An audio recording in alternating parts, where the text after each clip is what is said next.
உமக்காகவே நான் வாழ்கிறேன், வனைந்திடும் சித்தம்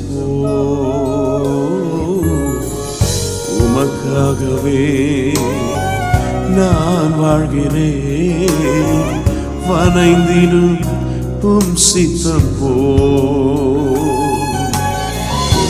எனக்காக வாழாமல் உமக்காக வாழ்ந்திட, எனக்காக வாழாமல் உமக்காக வாழ்ந்திட உருவாக்குமே அப்பா, உருவாக்குமே உருவாக்குமே என்னை உருவாக்குமே. என்னை தருகிறேன் தருகிறேன் உம் கரத்தில், என்னை படைக்கிறேன் படைக்கிறேன்.